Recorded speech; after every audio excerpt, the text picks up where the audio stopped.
So I had these acrylic blocks made on my Redbubble store of my art I had done from the front row from the drum show painting and the holiday harmony painting. Anyway, these are so cute. You can see they're 4 inches by 4 inches and they're a lot of fun. And I'll just post kind of, you'll see how these were made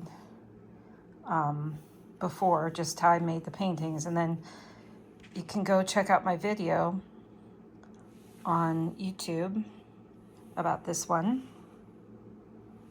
And they're just fun and they're small. The back of them looks like that. The clear blocks. Super cute. Enjoy.